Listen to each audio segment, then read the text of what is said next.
Welcome to the Legit Football NFL podcast. Brian McFadden here, co-founder of Legit Football. We're live on YouTube and Facebook and Twitter. It is Monday, March 27, 2023. Free agency cruising along, the draft starting to come into focus. And I've got my main man, my partner in crime, Kevin Phillip Fox, who predicted a certain former Texan, former Cardinal to be on the Bills, and he is not yet. I'm going to have to own that one today. Yes, sir. Welcome, everyone. Thank you, Brian, for the amazing intro. Thank you, Anthony, for the amazing music. I will take it on the chin. Hopkins is still not a Bill, and my heart rate has not slowed down since last Friday, and it will not until I get the notification. And I don't know. I'm still pretty confident. I would say my confidence is a little lower now, to be honest. You know, when the steam gets picked up like that, you're really hoping for it to come through. But, you know, we'll see what happens. I might put on my Brandon Bean cap a little later today, and we might have some different results. So, and that's the good news is today's main topic allows you to take control, Kevin. You can get that deal done if you want to. I can't wait. We've got a repeat champion, our old friend Jimmy Ray of Twitter's NFL_stats, joining us today. Is this the first time you got the walk-in music? Yeah, it is. It is. I saw him do it. I wasn't ready for it. If you're not watching on YouTube, which by the way you always should, but if you're just an audio listener, Jimmy was legitimately surprised and looking all around him as though the music was coming from his own home. I didn't get to choose my walk-up music. I didn't know what to expect. So none of us choose. This is all Anthony's doing. I mean, and he did good. Kevin had that swagger with him, so I. You gotta. Yeah, that's the way to do it, man. Time. Next Jimmy, time. How you doing? It's always a pleasure to have you on. Obviously, you're big on the stats, but also big on the Indianapolis Colts. Yes, are you feeling a little bit better about things? Are you pissed? No. I don't know if we've even had you on since the Panthers traded for one. No, I don't feel good. I feel worse than probably last time I talked, but I have hopes. There's always some optimism to look forward to. And if you saw earlier at about 10 or 11 a.m., you saw Eastern Standard Time, you saw some news that could go the Colts' way if everything turns out right. But I'll stay optimistic. Confidence.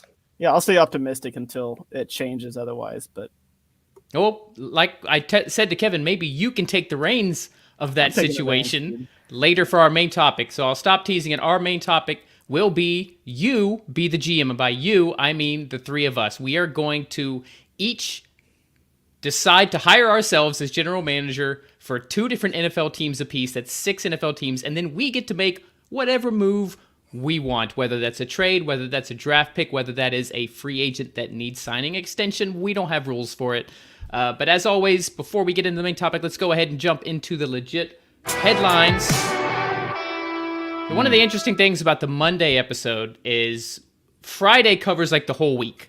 Monday comes around, and unless there's some news that broke over the weekend, we don't have a ton of headlines. So I'm just going to zip through these guys so we can get to the fun part, the main topic, if that's all right with you. And even if it's not all right with you, I'm in control, and I'm just going to go ahead. There you go. Let's start where we so often start over the past, 2 months with the Green Bay Packers, the New York Jets, and Aaron Rodgers, that saga. So in this morning's Legit Football, the Packers want the number 13 overall pick from the New York Jets as part of the deal for quarterback Aaron Rodgers. According to The Athletic's Matt Schneidman, that's what's holding up the draft, or the trade at this point. Joe Douglas at the owners' meeting today mentioned that things are good, but they're not there. They're not at the finish line. They're not even in the red zone at this point. The Jets appear unwilling to move number 13, likely offering something of a more conditional nature, or maybe with the Elijah Moore trade, they've got 2 seconds, maybe something like that. While there's no hard deadline, Schneidman thinks GM Brian Gutekunst would prefer to finalize a deal before the draft on April 27th. Kevin, I don't want to spend too much time in this because we talk about Rodgers every single episode. Yep. And we're going to talk about him later. Yeah, of course. But let's just talk about this pick in particular, like this news, like the fact that that's what's holding it up. Is that legitimate? Should the Packers just bend, or should the Jets give in and get their QB? It's really interesting because, I do these videos every day covering these headlines, and this one kind of caught my eye, and it's very fascinating because I think in a vacuum, like if this is the hang up, I struggle. understanding the Jets side of it, because like I don't know how much is tacked on top of that, but I think if it's straight up, it might be a little light. I doubt it's like for like. Number 13 overall for Rodgers. I'm sure there's more involved. A little more, but I just wonder if you're using the pick chart and the player. He plays quarterback. He's 4-time MVP. Like he's also going to turn 40 this year. It's fair, and the Jets probably don't want to mortgage their entire future, which I can respect as well. But we're getting to a point now where it's like, man, it has been dragged out, and it was dragged out weeks ago. And so we're kind of now just like, and Brian, how happy is Aaron Rodgers right now? How happy is he that it's dragged out and he's that they're fighting over him? That he's it's like a love triangle, and he's the prize. Are you kidding? This is what freaking guy. This is what his 39 years have built up. This is what the darkness told him would happen. I think this is his dream. Jimmy, what's your take on this situation? Do you take a side here? Do you think the whole thing's just absurd and we should stop talking about it? What are your thoughts? I think the Jets should make the deal. Absolutely. I think they have a pretty good young foundation, and adding Aaron Rodgers, I mean, they don't want to give up more than they obviously want to with that first round pick. But if that's what the Packers are going to stick with, you're going to have to make that trade. And I don't see a problem with it. Yeah, it's tough. 13th overall is high, though. Yeah, that's a blue chip prospect. And the Jets. Shout out to Armand. What's going on, Armand? Our boy is in the chat. He says, "What's up? What's up, Armand?" And he says the Jets should pivot and look into Lamar. Now, there was already discussion today. Okay. Thank you, Anthony. That wasn't Anthony. That was Kevin. That was Kevin Bott. Yeah. Kevin Bott. And there's already been. I believe there's already been statements from Saleh saying we are not pivoting to Lamar. We are focused and steadfast on. Well, I don't think he said Lamar specifically. He just said we don't have a plan B. Right. He said our plan A and our only plan is Rodgers. There you go. So Armand, I hear what you're saying. I think there's going to be some other teams, maybe even later in this episode, that are going to be poking around the Lamar tree. So we'll see. But to tease it, but. I can see both sides of it, right? If the Jets really do feel like they're a quarterback away, what's a single 13? We're not even talking about a top 10 or top 5. It's 13. But at the same time, the Jets freaking nailed their draft picks last year, so they might view those picks a little bit more valuable than, say, the Rams. Right. But you're also getting a quarterback who maybe you get 1 or 2 years. Is it worth trading the number 13 overall pick? If they really are as good as they hope, are they going to be this high again? Hope, in their eyes, they might be in the 20s. So when do they get a chance to get a top 15 pick again? For a guy who, let's face it, only one quarterback has truly been successful at this age. One in the entire history of the NFL. And that guy is literally the greatest to ever play the game up until this point. So you're really banking on something that is almost unprecedented or has literally only been done one time. That's where my holdup is. I feel like, and I'd love, let's say Armand in the chat as a Jets fan, forget the Lamar thing for now. What would you be willing for the Jets? You can be the GM before he says, I would not trade pick 13 for Robert Rodgers. That's what I'm leaning at. I'm leaning that the Jets can, what other moves do the Packers have? I mean, it's leverage on both sides. The question becomes, because you said, Brian, not like for like. If it is like for like, I would do 13. If it's not like for like, and they want this year's 1 and a 3 next year and a yada yada yada, that's tough. Yeah. The 13 itself, maybe by itself. Just looking at the 13 for Rodgers, I would do, in my opinion. I'd rather bank on a couple years with Rodgers than a rookie that we don't necessarily know. But what if you have no years? These quarterbacks fall off a cliff suddenly. Yeah. If you think about what happened with Roethlisberger, Phillip Rivers, it's Matt Ryan. That's the concern. You're throwing away the 13th pick. I wouldn't put Rodgers into that scenario. No, of course. He is a different, but it is not out of the realm of possibility for that to be the case, for you to trade for this guy, and this just happens to be the year he falls off. I'm not saying that'll happen. That's not my prediction, but to me, it's about risk mitigation, risk reward, and I don't know that I'd be okay with a 13th overall pick considering all those factors. I don't disagree at all, Brian, because we've talked a lot on this show about our slightly differing beliefs on what Rodgers with the Jets could be. So let's say your belief that he could have them contending for an AFC championship is true. In a vacuum, is the 13th worth it to be there? if you know you're going to get a championship, the first overall is worth it. Well, if you know you're going to get a championship, like Super Bowl win, but if you're just going to make the AFC Championship game, and then the cards will fall how they may from there, given that there's the Chiefs and the Bills and the Bengals in their way, I'm starting to swing the other way, Brian. I think you might have your own, retrospectively, you might have gotten me on this one. I think your own, it's scary. 13th is scary.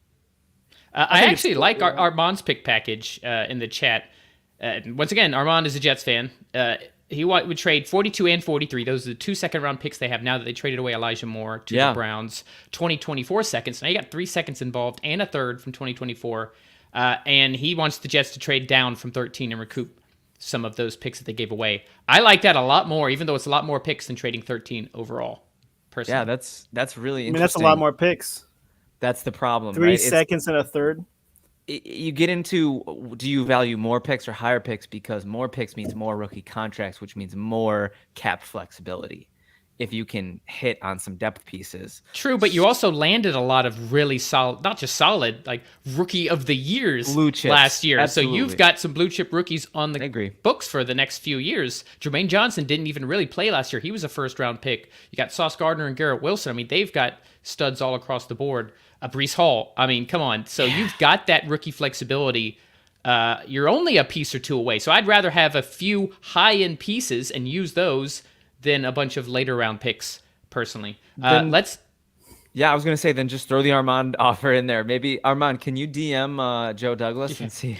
I don't know. Is Joe Douglas going to be on the show later Joe Douglas's replacement? Right. There we go. So let's go ahead and keep moving. Let's go to Sean Payton and the Denver Broncos. Payton says that he told the NFL Network the Broncos will not be trading Jerry Judy and Courtland Sutton. He acknowledged that General Manager George Payton did take trade calls on both players. According to ESPN's Jeff Legwold, the Broncos refused to accept any trade proposal involving Judy that did not include a first or second round pick. So it looks like they were getting calls, but the calls were maybe not as rich as they felt.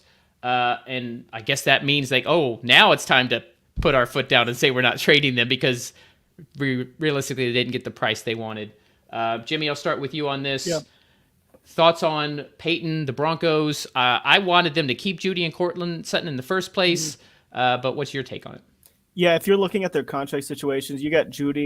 He has a 5th-year option coming up in 2024, and it seems like they have until May 1st to pick that up. So I think they'll kind of decide there, but they have another year with Judy before they have to pay him. And then Sutton, they have an out after this season. So I think they kind of waited out for this season, kind of give them another chance, see what they can do.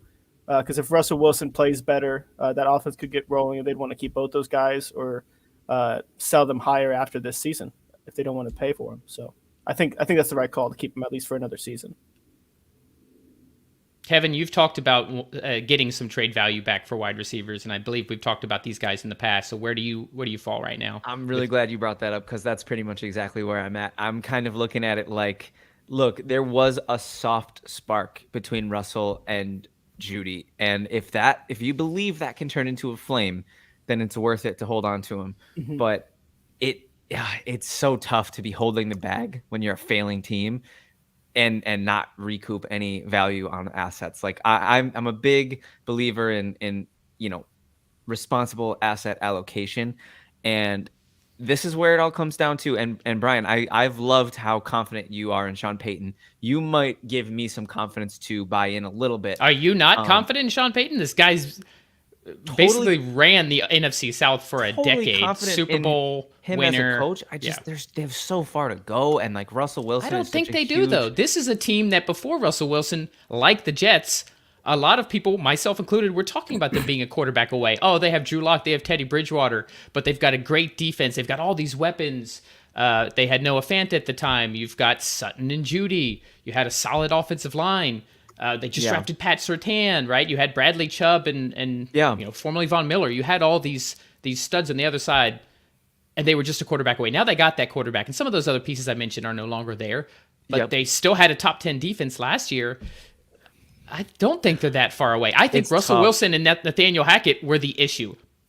Yeah, Hackett's gone, and Russ is hopefully in a better situation. But the Russ thing is the thing. right? Like he was. That's the biggest question mark. Are they a quarterback away? And then you add a Hall of Fame quarterback, and we're now asking, can a quarterback play their way out of the Hall of Fame? Because that's how bad he looked last year. And I don't know the answer to that question. You know, I think another bad year with the Broncos and Russ becomes a huge Hall of Fame question mark. I don't think he's done enough to solidify it in Seattle. I mean, he had some good years, don't get me wrong, but this is like, you know, it's doomsday if that spark doesn't turn into a flame between Russ, Judy. There was a little Dulcich action, you know. Courtland Sutton is I like Courtland Sutton, the player, a lot. But what is he on the last year of his deal? Is he? Oh no, he got extended, huh? So he has a few more years on his contract. Yeah, but there's only like a $7.7 million dead cap for him after this season. Okay. So it's interesting. You know, I'm more inclined to believe that they will take a huge step forward this year than I'm not, and a lot of that has to do with, you know, the confidence that you have. I will say I trust your judgment. Well, I'm not even predicting. I haven't really gotten into predictions yet. We'll do that closer to the training camp in August and whatnot. Right. But I want to properly evaluate things if I'm Sean Payton and George Payton. And George Payton's only been there a couple seasons as GM. Yeah. And in order to properly evaluate Russ and the rest of the pieces on that offense, I need to have all my best players present so that there's no excuses, right? Definitely. They've made multiple upgrades of the offensive line. Ben Powers, Mike McGlinchey. They've got weapons already. They've got some running back issues, but they added Samaje Perine, who's, you know, looked pretty good. I mean, they've done what they need to be able to properly evaluate where they're at the end of the season, so they can say, you know what, we suck. It really is Russ. Let's find a way to get out of this contract and tear things down a little bit. I want all hands on deck in order to properly evaluate. That's super fair. And I almost wonder if this is a worst case scenario, doomsday. They're 2-5 or 3-4 at the deadline. I wonder at that point if you reevaluate, you reopen some of those Judy discussions, and maybe the price comes down a little bit. But how are they playing? They're in an insane division in an insane conference. Yeah. If they're 3-5, but like they lost to the Chiefs on a last-second touchdown, and they went toe-to-toe with the Chargers, but they beat the Raiders. I don't know. It could happen, but that's still at that point. Like, you know, how long is Russell's leash at this point? You know, are you still gonna stick it out with him? I think it's pretty long. Yeah, okay. It's off the contract and everything they gave. I was going to say, you're so right. The draft capital. It is a new ownership group, so that's one wild card during this predicament, is that they might not care what was paid in the past. They may not care what draft capital was given up. They may just say, hey, this is our team. It's the first time we've owned an NFL team. We want to see success. This isn't working. Get rid of Russ.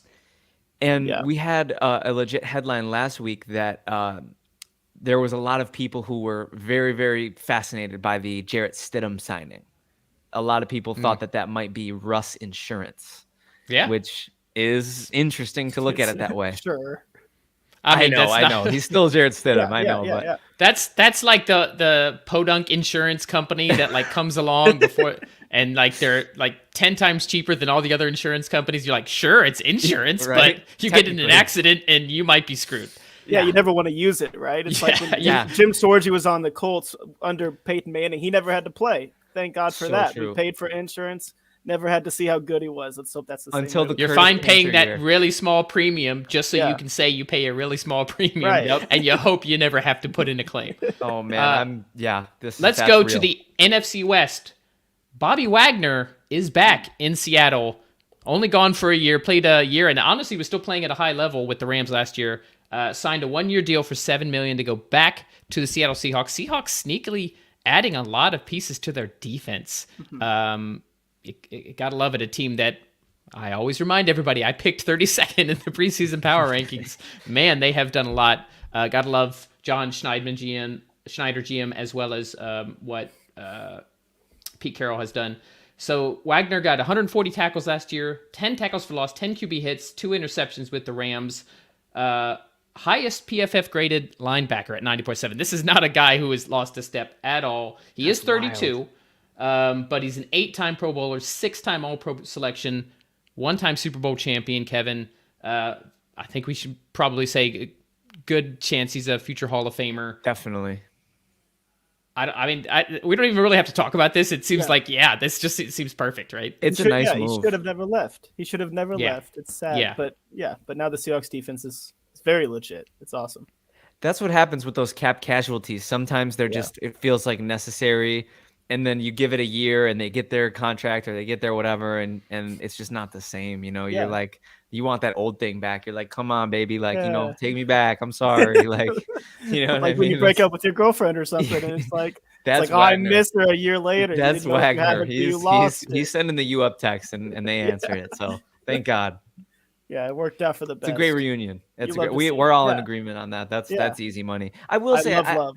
I think I love love. I love love. I think Wagner. Cheers to love. In his he's still an elite defender, and those tackles and those stats speak for themselves. But I do think I hope that they're not running too much man coverage with him, because that's personally going to be an area where going into his age 33 season, I could see Wagner potentially starting to lose his step. Like that's tough to keep up with guys.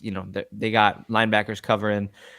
Tight ends and running backs are as good as pass catchers as they've ever been. So I don't know if you want Bobby Wagner trying to play sticky on people. But you only paid $7 million for him. You have some young talent. You still have Jordan Brooks there, who you drafted, who is flashed, but is definitely inconsistent. You just brought in Devin Bush, who hasn't been great for the Steelers, but first round pick linebacker. You mentioned Love. They brought in safety Julian Love, who had a really solid season last year for the Giants. Draymond Jones they brought in. Yeah, big free agent signing from the Broncos. So if their offense can keep pace, if they can do what they do theoretically. I mean, Geno was good, and they got DK and Hot Lockett over there. So you got Tariq Woolen, Kobe Bryant, nailed a couple rookies. You had 2 rookies starting on the offensive line for Kenneth Walker. I mean, they're another team that just nailed so many draft picks, and with Geno playing the way he is, and you've got 2 first-round picks, including number 5. So it's a good time to be a Seahawks fan. I think we can all agree that Seahawks over Broncos right now in terms of situation and looking ahead and potential on the upcoming seasons. So it's awesome. It's awesome to be a Seahawks fan right now. So I have another legit headline on here. It's about an offensive lineman. I'm going to skip right over it. So we're going to go right into the main topic. If you guys are here for the offensive line talk, hey, much love for you. But you want to say it, and we'll just skip the discussion. No. There you go. Kevin will talk about it after this. Yeah, okay. We're gonna have an off the record offensive lineman. I'm gonna do a legit football just offensive lineman episode. Perfect. Hey, I'm down. We'll do it with our friends over at All 22. Let's do it. There you go. All right. Main topic for the day. You meaning us, be the GM. So there's all these moves that people speculate. What's gonna happen? And who's gonna sign? Who's gonna trade? Yada yada. Who's gonna draft? Well, we don't feel like waiting anymore, guys. We are going to hire ourselves as the GMs of various NFL teams. I didn't text Anthony in time, but I want to start randomizing the order we go in for these segments. That would be fun. Like have like a sound effect or something. We don't have that yet. So I'm just going to do as I always do and throw it to our guest first. Jimmy, we each... You're like a reg/guest. I don't know. You're less of a guest than the two of us. I know. Jimmy is weirded out right now. Awesome. That's my voice, by the way. I love seeing in real time his mind just get blown by the sound effect. I know. That's awesome. What I'm doing over here. Like he's an audience member and a guest at the same time. It's awesome. So as a reminder, we're each going to pick 2 teams. We'll alternate. So Jimmy, you'll go first. Kevin, we'll give you 2, and I'll go 3, and then we'll circle it back around. You choose which team you want to be the general manager of, and then you decide one big move or more than one. I'm not going to stop you if you do more than one. Yeah. So Jimmy, we will tee you up first. Who are you taking over as the general manager for? All right. So we all know I tried out for the head coaching position. You did. For the Colts, you got through what? 3 interviews? 3 interview segments. You got far. Tough loss, Jimmy. Tried out for the quarterback position, right? We didn't get far there. There's still a possibility there because me and Gardner Minshew, we can fight it out to the death in training camp if we need to. But this time I'm going to go and take Chris Ballard's job, or I am Chris Ballard right now. No, you fired him. No, we're firing him. You have taken the job from Chris Ballard. Afterwards, you can relinquish duties and he can get rehired. It's a special contract. Okay, perfect. I was going to give him one more season, so let me just be the interim GM right what now. A guy. And he'll come back later. It's like Andrew Luck. He'll come back eventually. It's like you were putting them in timeout. Like, hey, you're not getting the job done. Go put the dunce cap on. Sit in the corner. I got this for now. Okay. So Jim Irsay's still there, right? Oh yeah, our crazy Irsay is there. We can't knock out the owner. We don't have that kind of money. Perfect, because I'm going to need that money when I make this little trade that I have going on here. So we talked this morning. I told you I was gonna pick the Colts. 1 hour later, what happened? Lamar decided to tweet out that he's requesting a trade. Apparently he requested it almost a month ago. He said March 2nd or 3rd or something. March 2nd. Yeah. So I came up with this before that happened. The Colts have had different QBs the past 5 seasons. They're looking to get their 6th season come up with a different starting QB week 1. It all started with Scott Tolzien back in 2018 when Andrew Luck was injured. Yeah, the GOAT. Thank you for the Packers and for everybody. But yeah, they need to sign Lamar to an offer sheet. I think that's the first step. They need to make that happen. I was thinking 5 years, $220 million, $170 million guaranteed. In the past, there was some reports that the Ravens offered $133 million guaranteed. That's not going to do it. I think the biggest thing here is guaranteed money. You can't kind of reach Deshaun Watson's money. I think that's going to be very difficult to do. I think that was something that was astronomically different than what the market will provide for quarterbacks in the future. But if Lamar wants to keep fighting for it, he can. But I'm making this offer out there, hoping that the Ravens don't sign an offer sheet, because just giving up the next 2 first-round picks is absolutely ideal, because I don't care about those right now when I'm looking to get my QB of the future. It's not a big deal for me. Wow. I love that. That is a hot offer. What was the guaranteed money again? 170? Yeah, 170 is what I put it at. I think you stomach that for a quarterback like Lamar. Is that crazy? I think you stomach that. It gives him the second most guaranteed contract ever for a quarterback behind only Watson. Yeah. So you kind of stroke the ego. You don't do the fully guaranteed because owners just really don't want to do that. They were all notably angry at the Haslams for having offered that to Watson in the first place. So it kind of works for both parties. Lamar gets a fresh start, which he clearly wants now. Indianapolis isn't that far from Baltimore. He doesn't have to move that far. You have a new coach, Shane Steichen, who has worked with a mobile quarterback before. I like it. No the only situation here is if the Ravens match and then they want like a sign and trade deal where the Colts would have to give up more, like a couple, like the Russell Wilson aspect, some players, a couple firsts, a couple seconds, and that would be really tough to get up for me as the GM of the Colts. But I would honestly find a way to get it done. Because it would probably be more than Russell Wilson in terms of the trade offer, but you have to give it done if you're the Colts. You got to. I mean, we're at the 4th overall pick. I don't think we're getting a QB that we necessarily want as our first option. Probably not. And we could do a lot with that. We could do a lot with the rest of our picks. Now, I'm gonna say this just so that everybody knows. You know what I'm saying? Legit football. Me and Brian, Jimmy, Anthony, we pride ourselves on our metrics, on our football nerdiness. I'll just throw that term out there. I don't really feel bad about it. I love being a football nerd. It's like something that I pride myself on. But I'm actually genuinely curious about one facet of your deal, Jimmy. So you talked about the offer sheet, right? He signs it. Do they automatically get the next 2 first-round picks from the Colts? Yeah. So it's the next 2. So if it happens, you can't count on this year. So you don't lose 4. You can. Yeah. If it happens before the draft. If it happens before the draft, it's the next 2 consecutive firsts. That's so tough. Knowing that it's 4, you might almost think it would be better to wait, right, until after the draft. Yeah, maybe. Or it'd be more enticing. Yeah, more enticing for the Ravens, right? Because if you get them, like, we'll get the right. That's true too. You could dangle the 4th out there. But I didn't know exactly how that worked. So you're also giving yourself a month for other teams to step in if you do that. It's tough. Right? If you wait until after April 27th, man, that's a whole nother, literally a month for other teams to jump in. That's risky. I don't think I'd wait if I were the Colts. That's why I asked, because we do. I think there's a lot of things that are super like granular and like nerdy about my football love, but that's one thing that I've never really seen that play out. I've never really known how that worked. So I appreciate you guys for breaking that down for me in real time. It's not something that is, I don't think it's ever really been utilized before in this fashion. Yeah, I love it. I love it, Jimmy. Yeah, I'm super down. I don't think a QB's ever been lost in the non-exclusive Right. tag before, if that's correct. I know there's something along those lines. So this is the first time for everything in this situation. It's crazy, but I mean, the Colts need a quarterback, and I don't think there's a better option right now. I think they can still win if they get a QB like that. I absolutely love learning new things. So that's so cool to learn about the non-exclusive tag. I wonder as a GM, like if you would use that as like a chess play, like you said, Jimmy, because it seems like that's how the Ravens played it. Yeah. Like they knew what they had, they knew the kind of protection they had. So that's exactly why they did it. They called Lamar's bluff. They're like, okay, you go out there, you negotiate. We will, number one, we'll know your true market value.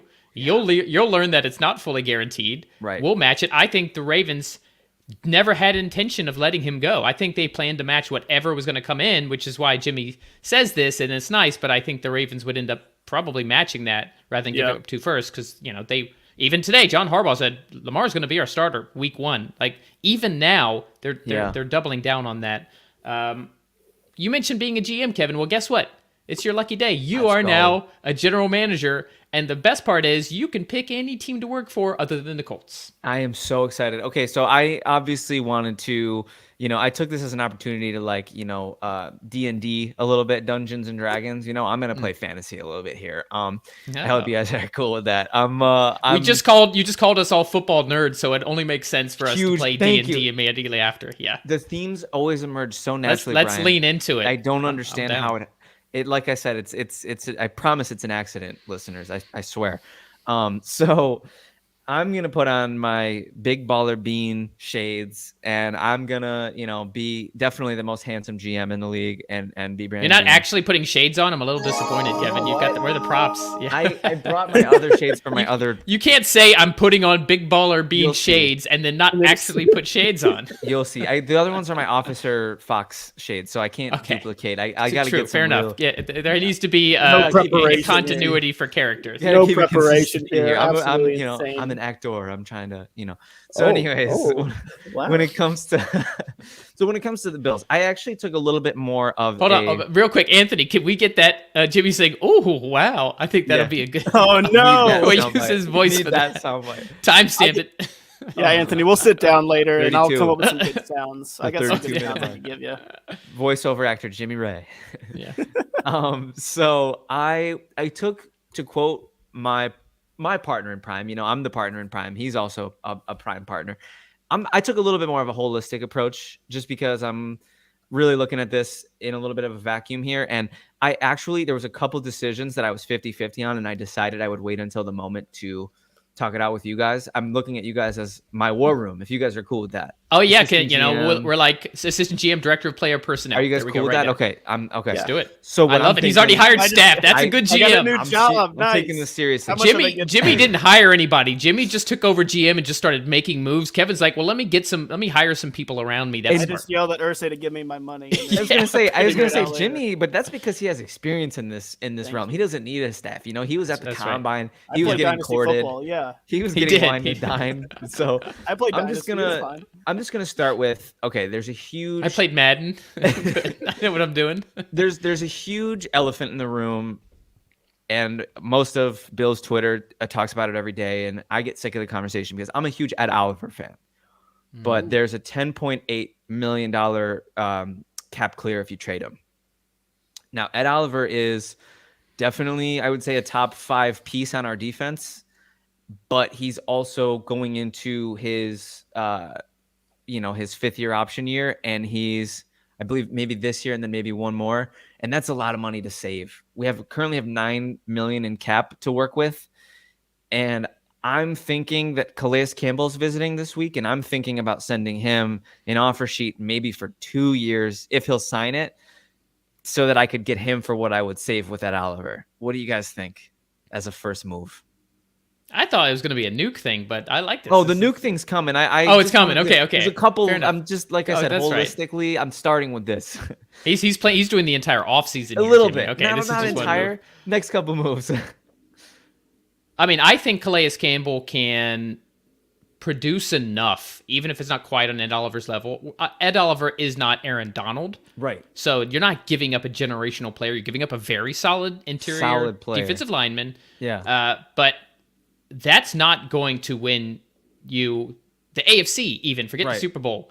Having a stud interior defensive lineman, unless it's an Aaron Donald type. Right. You're going to need to score points to keep up with the Chiefs and the Chargers and the Jaguars and the Dolphins. Yeah, keep and the Jets if Rodgers goes. I mean, it's just it's insane. So yeah, I absolutely think if you can save money by getting a guy who's still capable of being a contributor in Calais Campbell for a lot less money, I like it. Then I'm ready to do it. I'm ready to pull trigger. Jimmy, any objections?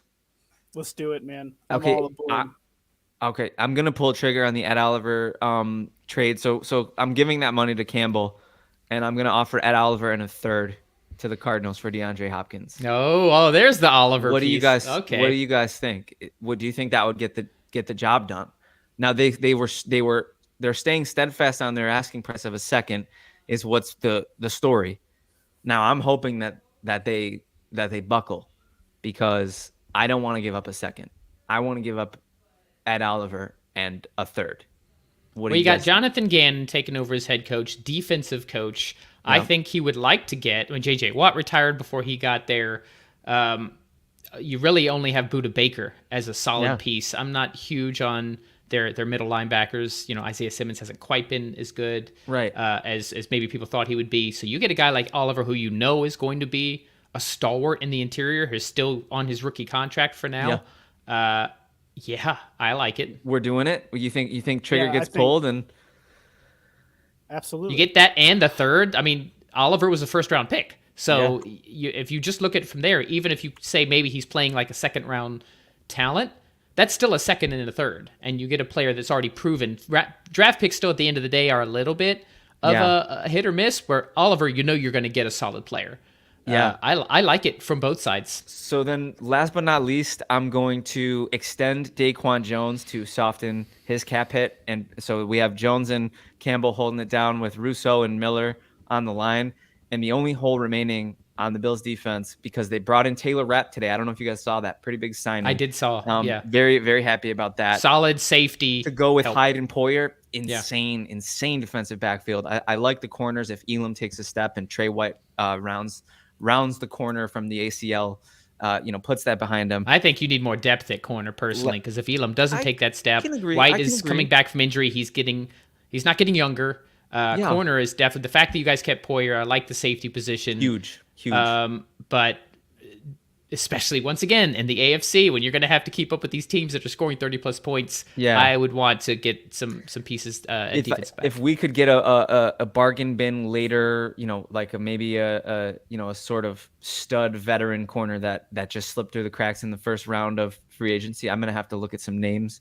Well, you're the GM. We got, go to your scouting department. Well, what did I hire you guys for? No, I'm just joking. That's true. I'm just joking. No, but he's already exercising the hierarchy. I need a raise. I want to with that first round pick, 27th overall. I'd like to bring in an off-ball linebacker. I've liked Campbell a lot. He's probably my first choice at 27.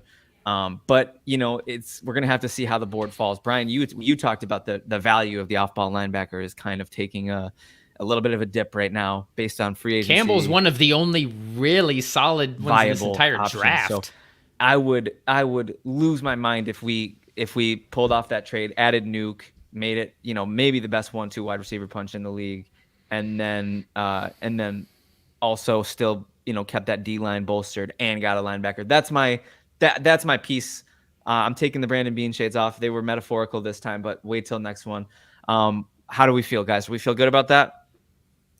I like it. Some Thank nice you. moves. I appreciate it. It's a little wish list. It's like I said, it was completely fantasy. So I appreciate you guys for letting me live that out. Oh, that's what we're here for. That was a good all time. right? We're here to let you live out your Bills fantasy, and I hope for your sake that it works out. I love it. All right. I have decided that I'm going to go back to the South, and I'm going to take over as general manager of the Atlanta Falcons. I think we all kind of saw this going with how I've talked about Atlanta. Terry Fontenot's doing a great job. You get to come back after I do what I'm going to do. Sit over in the corner, Terry. I am glad that Jimmy, as general manager of the Colts, decided to send an offer sheet instead of making a more compelling offer to quarterback Lamar Jackson, because I am going to negotiate with Baltimore, tell them, come up with trade terms that we can agree with, get Lamar to sign that tag, and then trade. And here's what I'm offering and why they're going to go with me instead of having Lamar play for the Colts. So I'm going to send him an 8th overall pick, 2023, my first in 2024. Jeez. 2024 second. We, Atlanta, should be getting another second, because as long as Calvin Ridley signs an extension, this is last year of his contract with the Jaguars, which I'm banking on, I get a second back. So I can send that second. So 2 firsts gone. Second in 2024 gone. 2023 pick 75. 2023 pick 113. I have 2 fourths, so I can get rid of that. Oh my word. And all I'm asking for back is Lamar Jackson and a 2024 fifth, because I got a bunch of picks at the end, and I'm kind of stacking next year's draft. So 2 firsts, 1 second, a third, and a fourth. A first and a third and a fourth from this draft for Lamar Jackson. It's hard to say no to that. That is, wow. Again, I'm breathing heavily over here. That is one of the biggest packages I've ever heard of as far as trading goes when it comes to, I know Russell Wilson is probably the record right now. Well, no, Houston got 3 firsts for Watson. Oh, my God. Russ got 2 firsts, 2 seconds, and I think a fourth, and then a few other players, Shelby Harris, Noah Fant, Drew Lock. Louise. So I kind of used those as barometers and put them in the same realm. I didn't have any players I really wanted to include back because I really like my young talent. Yeah. I think Kyle Pitts comes back. It wasn't his fault. It was more Mariota. I liked what Drake London did as a rookie last year. We had one of the best offensive lines in the NFL, especially run-blocking offensive lines, and we brought back Caleb McGarry. We just extended Lindstrom. I like Ritter, but I like Lamar a lot more, especially if my head coach, Arthur Smith, because I'm the GM, I'm his boss right now. He likes this running offense. They really leaned into the run last year. Tyler Algiers, my boy. Caleb Huntley played well. Cordell Patterson is still a piece that can contribute there. And then they brought in a lot of pieces on the defense. So they're not a quarterback away, but they're a lot closer than they are this time last year. And adding a guy like Lamar in a run-first offense, this is the one offense that can really work for his play style, where they don't have to make a lot of adjustments. They can just really lean into that RPO game and the option and just really put stress on defense, especially linebackers. And by the way, Lamar, much better passer than Marcus Mariota. So everything I was able to do last year, flirting with the division in the NFC South, adding Lamar to that. So I'm happy to give up these picks. I love it, Brian. And don't forget about Jesse Bates. I don't remember if you shouted out Jesse Bates. I didn't mention the defensive guys. Oh, you didn't even mention it. There were multiple. That's the big one. That's the big ticket on the defensive side of the ball that I think is going to improve them. But also, Brian, now here's the question. Okay, I have a follow-up question. I'm not your chief of staff or your I didn't hire anybody. I just took over and started making moves. Absolutely, you went rogue. That's the way to do it. That's the way to do it. It is. But I am the athletics beat reporter for Atlanta Falcons, and I have a question for you. Let's go. So you just traded one of the biggest hauls in NFL history for Lamar Jackson, but you have Desmond Ridder and Taylor Heineke on your current roster. Which do you move on from, and what do you try to do with them? Well, I just signed Heineke for a fairly reasonable backup deal. Ridder, we still really like him. We think he needs more time to develop, and what better way to develop than to work with 2 veterans like Taylor Heineke and Lamar Jackson. We just saw what happened in the Niners in the NFC Championship game. You cannot have too many quarterbacks, I think, and we feel like we got 3 pretty good ones with Lamar, so we intend to keep them, and we want to develop all of them and hope that we can just use that as depth or insurance for future situations if we need to. I really wanted to give you a hard time, but I can't. That was a great answer. Well, that's why they hired me to be the GM for one day. Okay. I love it. All right, Terry. I got you. Thank you, Anthony. And Terry, I got you Lamar Jackson. I will relinquish my duties as Falcons GM. You can take over. Let's all go through one more time. Jimmy, you're going to leave the Colts, and who are you going to take over next? I'm going to take over one of their past rivals. I'm going to be a head coach and a GM right now. I'm going to be Bill Belichick. One of the greats. One of the greats. That noise scares me every time. Thank you, Anthony. Mr. Belichick. Jimmy does not know how to handle these sounds. Can I just tell you personally while I have you here how much I hate you? Yeah. I'm sorry. I respect Hi, you, welcome to the show. I hate you. We're on to Cincinnati. We're on to Cincinnati. Let's keep going. Let's keep going. All right. I'm going to ignore We're that. on to Jimmy Ray. We're on to Jimmy Ray. All right. So Kevin kind of stole my thunder here in terms of D-Hop. D-Hop's going to be involved here in making the Patriots better at AFC East. See, you know what? Kevin is doing too many moves first. And Jimmy's going to swoop in before he gets a chance to make that off. I'm on the phone with Calais Campbell, and he's over here poaching Nuke. Yeah. I mean, listen, let's look at the Patriots offseason here. What's the most important player to maximize right now? Who is it? Mac Jones. It's Mac Jones. If Mac Jones doesn't succeed, the team as a whole won't succeed. I know Kevin's giving me a face right now for those who can't see it. I get what you're saying. Yeah, and I'm not saying Mac Jones will be great, but you need to give him all the opportunity to be great, right? You need to trade for a number one wide receiver. You've already signed. Well, I've already signed Juju Smith-Schuster, Mike Gesicki. Will that do it? I'm not too sure that'll be the movement you need. You lost Jacoby Myers, who was a solid addition to that offense. But looking at D-Hop, I mean, what'd you give up? A third and Ed Oliver. Oliver. I mean, my initial offer was my initial offer was a third and fourth, but I'd be willing to add. We have 3 fourths heading into the offseason, so if I need to give up a couple fourths, so be it. I'm not necessarily willing to give up a second. Yeah, a third and 2 fourths. I think that'd be. Brian, would you rather have a third and 2 fourths or a third and Ed Oliver? Is it tough? Is it tough for you? That's tough. I feel like that's tough. I feel like a second. I don't know. That is tough. I think you're going to need to up that compensation a little bit. Ed Oliver is a proven, like I said, Jonathan Gannon, defensive coach. He's going to want guys he can build that defense around. Ed Oliver sounds like a nice start on a guy who's still on his rookie contract. Yeah, I don't think a third and 2 fourths you're going to get it done, my friend. Maybe like a second and let's do a second and a fourth with a sixth back. What are we thinking about that? Done. Okay, let's do that. Screw Ed Oliver. Let's make it happen. Sign the books. Sorry, Ed Oliver, you got to stay in Buffalo for a little bit longer. Thanks. All right. So, I mean, D-Hop's coming off 1,200 yards over the past couple seasons, 11 touchdowns. I think he's still got it. He's only played 19 games over that time span. Yep. But D-Hop in New England, the Patriots have a history of trading for wide receivers, right? Have they always worked out? Maybe not. Mohamed Sanu, they traded him. What did they give up for him? A second-round pick. So I'm willing to do this as Bill Belichick. I'm willing to make this happen. They traded for Randy Moss back in the day. Who else did they trade for? Brandon Cooks back in the day, who just got traded as well.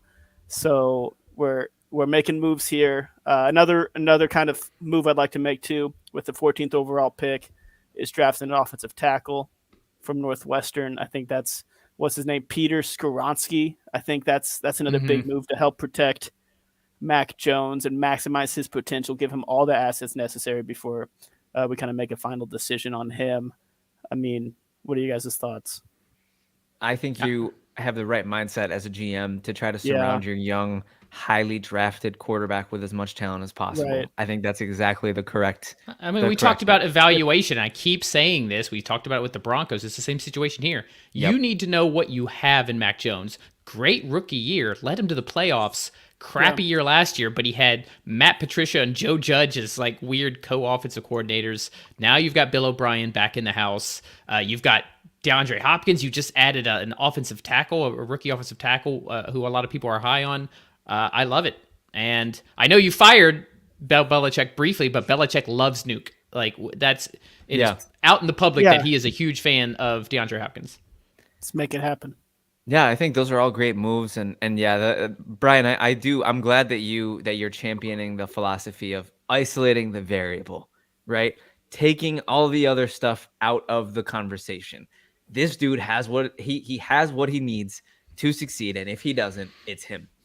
And that's I'm prepared to see, even if you do that with Mac Jones, I'm prepared to see him. I'm not anticipating a leap. To be honest Oh, with you no. guys, I just don't. I just don't see it. You know what I mean? I think he's a bit too. I think he's a bit too statue-footed, cement-footed to be a quarterback in today's NFL. I mean, Listen, yeah.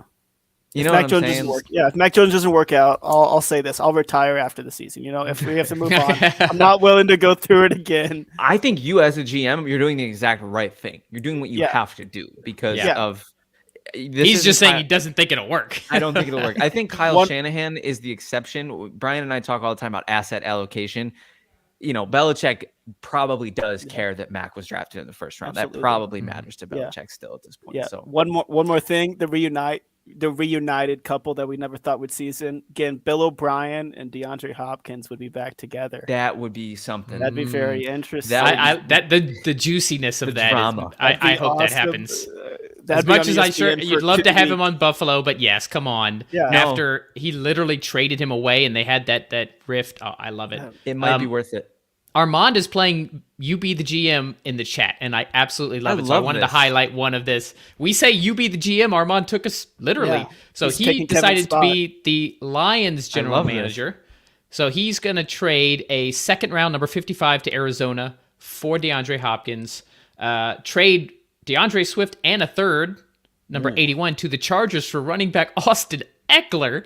Wow. And then sign defensive end Frank Clark, who was released by the Chiefs. And at number 6, select Anthony Richardson. I kind of like this a lot. I feel like obviously Anthony's ears are blowing steam out of them right now. Gotta hear from Anthony on this. He so loves Anthony, Jared Goff. Come on in.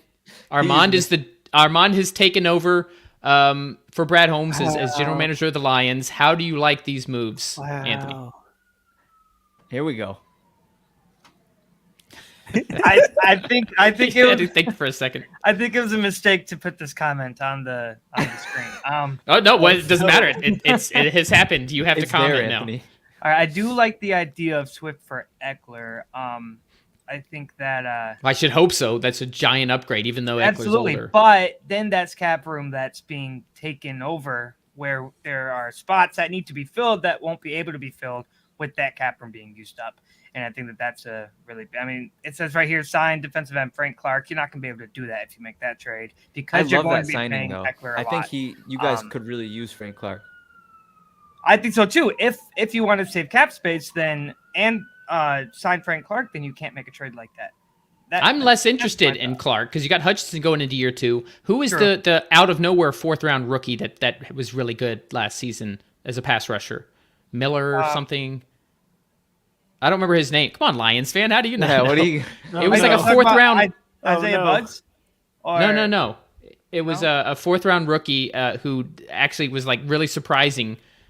James Houston. Armand put it in the chat. James Houston. Yeah, right. Yes, thank you. I don't know why I said Miller. So I don't. The Frank Clark is the one thing. It's juicy, but I'd be okay without Frank Clark because he was making $20 million for the Chiefs last year, so I don't think he'd be all that cheap. A nice little. But I mean, DeAndre Hopkins, yes. Swift to Eckler, yes. You still have David Montgomery there, so you still have that Thunder and Lightning. Does the Swift to Eckler swap? Are you then paying too much? Because Eckler wants an extension. That's part of his problem. But here's the thing. Here's why in the NFC, I don't mind that. I'm a little bit okay with maxing the cap out because while the NFC is as weak as it is, you kind of need to be the team that steps up. You only have to compete with. Yeah. If Rodgers is going to the Jets, so you've got to compete with the Niners, the Eagles, the Cowboys. I don't even necessarily put the Giants in there. The Lions are already ahead of the Giants. The Seahawks, Lions are already ahead of the Seahawks. Why not go all out and spend a lot of money for short term? You got the NFC North. You're already the favorite without these moves in the NFC North. Why not go on a deep playoff run and add these studs? I kind of like it. I hear what you're saying, Brian, and I'm not going to disagree, but those teams you said you're already ahead of, but those teams made the playoffs. No offense, Anthony. Did not mean that as a shot. Okay, but that was a shot. Yes, but they also were one of the hottest teams in the NFL to finish the season. You're right. It was because they had such a bad start that they didn't make the playoffs. But Jimmy, we put them in our top 10 in the final power rankings. The fact that they didn't make the playoffs didn't change us from doing that. Like, that's how good of a team they were before these things, before Aiden Hutchinson went into year 2. Amon-Ra St. Brown is healthy. You've got Jameson Williams going into year 2, now fully removed a year from his ACL. And then you've got a quarterback of the future who can just sit with Anthony Richardson while Goff starts for a couple years. I'm with you, Armand. I actually love this. Minus the Frank Clark thing, I would do the rest of the stuff. You're not selecting Anthony Richardson at pick 6. That's true. I would say that. You're not going to do that with Jared Goff being the franchise quarterback right now. Anthony loves Jared Goff. I do, and I think he could be better than he's been showing. Are you saying the Lions won't draft him, or are you saying he won't be available at 6? No, the Lions won't draft him. Both. See, I don't. But a guy like quarterback, it's going to be in a later round. No, but this Anthony Richardson is not a backup quarterback. He is, but he's a guy that you sit and develop. He's like on the Jordan Love or even Aaron Rodgers plan, where you can sit him for 3 years, right? Nobody's saying Goff's going away, but you get a guy like Richardson who probably needs to sit for 2 to 3 seasons. Let the Lions compete, develop Richardson, which is insane athleticism and skill. Yeah. In that culture where he just does things the right way with Dan Campbell, I love it. I would take a guy. If the rest of your roster is great, that's the kind of roster that should take a chance on Richardson. Not a team that has to start him right away, where he doesn't get a chance to develop and he gets mentally messed up because he's not ready. Why not put him on a team like the Lions, who is one of the best teams in the NFC, and let him sit for a couple years? Brian, because I can't help but feel like we'll be missing out on something. We'll be missing out on value at 6 if we. This is an open forum question for all 4. I want to go around the horn if you guys are cool with that. If they draft Anthony Richardson at 6 and Jared Goff has another outstanding year, let's say he's as good, if not better, does that put the pressure on you, because you took Anthony Richardson at 6, to move on from Goff after that year, even if he's still... No, you would be comfortable sitting him. So the Packers drafted Jordan Love in the first round. Yeah. And he is now going to start for his first time in his 4th season. Just a thought. Crazy. I mean, do Packers fans think that was a good decision, though? I don't know.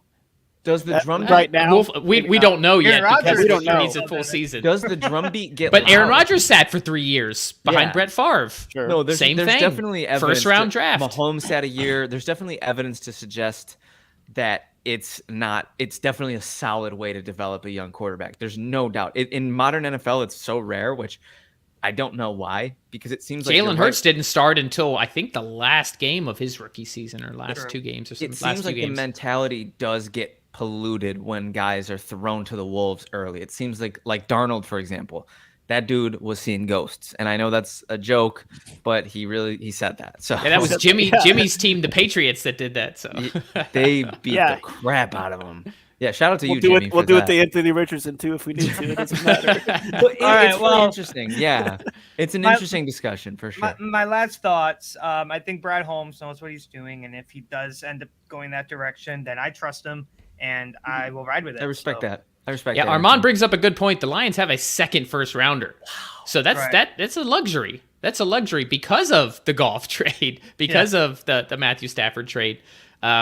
I don't know. So here's the thing. You can talk about value at other positions, Anthony. Quarterback at the end of the day matters so much more than everything else. So much more. So I would rather get a guy who is a once in a lifetime talent. No one has ever put up the numbers that Anthony Richardson has at the combine, who's incredibly raw, who needs a few seasons.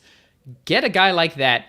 Just on the off chance, you still have another first round you can use later, just on the off chance that he becomes incredible, and you've got a guy like Goff and a team around you that can win a few NFC Norths and compete in the playoffs. In the meantime, I'm absolutely, if Richardson falls to 6 with all this other scenario, he won't. That's the other thing, Jimmy, is I agree. I don't think he'll fall to 6. You're saying he won't, and I was literally just going to ask, does he fall to 18? But you guys are so confident that he's... Because I think he's going to be top 5. Because of his measurables. Yeah. We're just like... and there's just too many quarterback needy teams. Quarterbacks. I remember there's when... way too many quarterback needy teams. I remember when... Somebody's going to trade with Arizona for 3. Round pick. Remember that? No, I'm old enough to remember. Malik Willis is not Anthony Richardson. I know. He's not in any way, shape, or form. I know. He just isn't. And Malik he played Willis, for Liberty. Yeah, but he did. I mean, he did. There was discussions though of him as being the first quarterback off the board and in the first round. Sure, but he did not run a 4.4 at 245 pounds and 6'4" or whatever. We have a person from Liberty watching right now. That's devastated. Oh yes, we just lost a fan. Sorry, I'm sure Liberty is a fine institution. It's not the university. Clarifying. It's not in the Southeastern Conference. We've talked a lot about tradesy quarterbacks and you know I'm always get your guy. I've told you guys before the price for your guy is all of King Midas's silver, and it always will be. I will always bang that drum. I think I'm ready to take over for the NFC's Green Bay Packers. If you got bye, Anthony. It was awesome having you. I thought no segue, no transition. Like just I'm gonna talk and Anthony's gonna excuse himself. I was hoping for a little ceremonious. I thought Armand took Kevin's spot. Honestly, I needed some sort of a transition. Okay, my friends, that was so fun. I'm very glad we did that, but it's time to get serious. Are you guys cool with signing on to my staff again in the same roles you were in before? Is it a lateral move? It worked so well in no, Buffalo. You're both getting promoted. Jimmer's like, can I get it? Oh, we are getting promoted? All right. You're getting promoted. Yeah. So I'm like senior assistant GM? No, you're not above me, Jimmy. Went from assistant. No. You went from assistant to the GM to assistant GM. Assistant GM, good. I got the two that out of the perfect. Correct. So, my friends. Is that what I am? Okay, so he was like director to the personnel to director personnel. I don't know. I have something. I have something that I need to do, but I'm warning you. This is a repeat prop. Okay, are you guys prepared? You could have just done it without this lead in, and it would have been fine. Blast from the past, retro. Tell me if this sounds familiar. Diva quarterback, Super Bowl champion, MVPs, crying, complaining their way out of my team to go to the New York Jets. Does that sound familiar? It has literally happened before. Thank you. I thought it was the 90s for a second. It's not. It's today. And Aaron Rodgers we're getting him out of here, you guys. We're getting him out of here. Now, I'm inclined to dig my heels in at the 13. How do you guys feel about that? Yeah, I don't think we should give up 13. Wait, we're the Packers.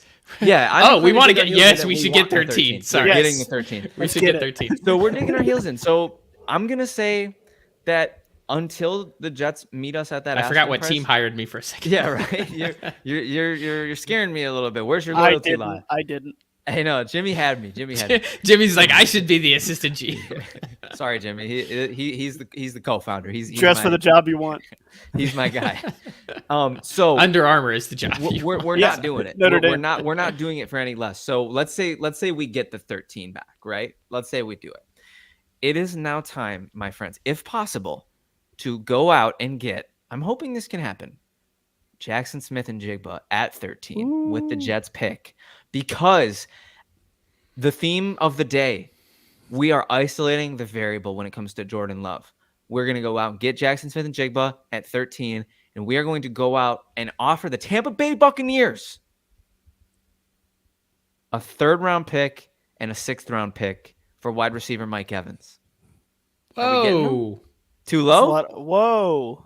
Too much? What happened to Christian Watson, Romeo Dobbs? Why? Wow. I want to. Okay. I want to isolate pieces. I want to isolate the variable. Okay. I love Christian Watson. I'm not as high on Romeo Dobbs. I love Christian Watson. I think Watson can continue in the gadget role. He can continue doing the jet sweeps, and he can continue all that stuff while he develops. You know, he had some mental lapses on the field last year, or at least that's what Aaron Rodgers' facial expressions would have us believe. I'm inclined to think that it's time we surround Jordan Love with as much talent as possible and bring in Mike Evans, Jackson Smith and Jigba, Christian Watson. That's as good of a 1-2-3 punch as you're going to get. How do we feel? What was the offer for Mike Evans? 3rd and a 6th. 3rd and a 6th. I don't want a 30-year-old receiver on a team that's not ready to compete. Okay. Personally, we that's hey, I'm just the assistant. This is just my opinion. I know. I'm hearing you out. I was leading Brian's way too, honestly. We're thinking. Yeah. So that's. Yeah. You know, I like Smith and Jigba. Absolutely love that at 13. Let's get another young. You. Oh, okay. He was. Did we pass? No, I'm just kidding. I'm just kidding. I did like the Mike Evans I like the bigger frames for the less experienced quarterbacks because it kind of increases their margin for error a little bit.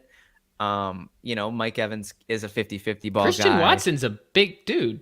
He is. He's a big dude, but he's also a droppy dude. Okay, fair. He's also, but so is Mike Evans. I'm cool. I'm comfortable. Mike Evans had some of the worst drops I've ever seen in my life last year. So I'm cool with walking. He had that one where he was literally 7 yards gosh. past the defense. I think it was against the Panthers. I think he had a handful of those actually. Yeah. He hit 1,000 yards though, so he still had 1,000 he yards, always does. and he still won me my first. We'll add a game Dynasty if we need to. championship, It doesn't matter. So you know what? it I'm takes. gonna walk back the Mike Evans thing. We'll keep our 3rd and our 6th. We'll bolster the O-line. I'm glad that we have Aaron Jones and AJ Dillon, the 1-2 punch. But my plan is the same as Jimmy's plan. We're isolating the variable. We're gonna spoil Jordan Love, and the first thing we're gonna do is draft Jackson Smith and Jigba at 13. Okay. Huge fan of that. All right, Absolutely. and we also need to start freaking spending some money. I mean, Great slot guy. We don't really have a slot guy. Yeah. Watson and Dobbs are more outside receivers. And Jigba could be an absolute security blanket for a guy like Love. 100% love it. That'd be crazy because when was the last time the Packers used a first to draft a wide receiver? Has that happened? Like 20 years ago? Yeah, like 20 years literally. ago. Rodgers would be like, Pre-Rodgers. now you do it? He would be. Well, see, that's why they would do it. They would do it to spite him. Absolutely. It would be such an elite troll job. Yeah, so that's I didn't have as much for the Packers as I did for the Bills. I think they need to start spending. They're freaking. I mean, they can't with the Rodgers. They're very handcuffed right now. It's very similar to the Ravens. Those two teams are in absolute offseason purgatory, but the offseason is about to pass them by if they don't start doing something. If we don't start doing something, so starting with digging our heels in for 13 and drafting JSN. Following that, we'll see what happens. We also have 15. We do. That's just our pick. So we got 15. We get 13 from the Jets. You can. I kind of like getting. Robert Tonyan is gone. Trading back. There's a lot of great tight ends. A really good tight end class. We don't need one at 15, but maybe trade back into the 20s and get one of these guys. Yeah, I appreciate it. That was great. You guys have earned a role. I love it. He's what the GM. They just take their staff everywhere. Kevin's just gonna take us. You guys have earned your roles in whatever team, whatever front office I end up in. I appreciate you guys. We're loyal to you, Kevin. Phillip Fox. Let's go. So I'm gonna close it out by very, very temporarily replacing one of the best GMs in the NFL, which is why it's temporary because he's doing a fantastic job. This guy built a roster that went to and won a Super Bowl 5 years ago, had a quarterback issue, drafted a quarterback in the 2nd round. Their 1st round quarterback, 1st overall pick didn't pan out. They got him, but then that 2nd round that they spent on, suddenly he's a stud. And here they are again in the Super Bowl. Howie Roseman has done a phenomenal job for the Philadelphia Eagles, but there's one move, which he might make anyway, but I just want to make sure he makes it. So Howie, this is just going to be for one night. One night I'm going to be the GM of the Eagles. You just sit in the corner. It'll be during the draft, so I want you to sit over there. You can stay in the draft room, right? I'm not going to take this away from you, Howie. You can do your weird fist bumps like you do, so funny. all of that. But I need to make sure, looking at the rest of this roster, Howie, even now you've lost a lot of guys on defense, but you've added guys. So this defense actually, it still looks like a strength. You got Slay back after he left. Great job. Bradbury, I thought was gone. You brought him back. Greedy Williams, I actually think is a really nice pickup. You still have Avonte Maddox. You've got a great secondary. They just signed Terrell Edmonds, who is a good safety for the Steelers, solid safety. So there's really just one hole. Yeah, you lost Isaac Seumalo, but you have that rookie who's going to plug in right next to there. You've got amazing wide receivers. Miles Sanders now in Carolina. Rashad Penny, a little injury prone, although I like the pick. I'm at number 10. I'm taking Bijan Robinson and adding him to this Philadelphia backfield. I knew it. Are you love kidding me? Jalen Hurts, Bijan Robinson. Yeah. What are you going to do? You're going to try to stop the run? Fine. Not happening. We've got Devontae Smith. We've got A.J. Brown. We've got Dallas Goedert. We've got one of the best offensive lines in the NFL. How are you going to stop this team with Bijan freaking Robinson in the backfield? I don't care that Howie's never done it, and that's why I asked Howie to step aside for a minute. Yeah. I don't care that running back value. Bijan Robinson is a whole nother level of running back. He's like Saquon, but more well-rounded. I'm taking, with the number 10 overall pick, Bijan Robinson, running back out of Texas for the Philadelphia Eagles. For those watching, I started finger spelling Bijan Robinson for my ASL people out I there. had no idea what you were doing, by the way. Sure, I just see your hands going all over the place. I just wanted to make sure everybody knew that as your as the I guess I don't know if I'm on your staff or if I'm in the media now or if I'm just co-hosting a podcast with you. When I take over, I just take over. I don't bring staff. Yeah, we're not part absolutely of it. not. We're not. Okay, it doesn't go both ways. You can be Bleacher Report at the Athletic, or you can work for Legit Football and ask me questions. That's fine. I just wanted to make sure everybody knew that I knew where Brian was going, because Brian has not been shy about his love for Bijan and nobody has. I mean, you can't not love Bijan, but he's been very clear that he wants him to go to the Eagles, and I do really like that. At 10. I do wonder if it's a tad steep. You got another, just like the Lions, just like the Seahawks, you have another first-round pick. This is a luxury pick. The fact that you're picking at 10 is a luxury pick for a team that was in the Super Bowl. So when you have a luxury pick like that and you don't have a lot of glaring needs, go for a player who could make your offense freaking unstoppable. We talked about how offense is everything. In a weak NFC, who's going to shut that offense down? The Niners couldn't even fully do it, and that was without Bijan Robinson. Yeah, it's not going to happen. And there is a little bit of a hole at running back right now. We like Kenny G. Rashad Penny's injury. I do like Kenneth Gainwell, but he's not my lead back, right? He's a great change of pace. Killer Boston Scott.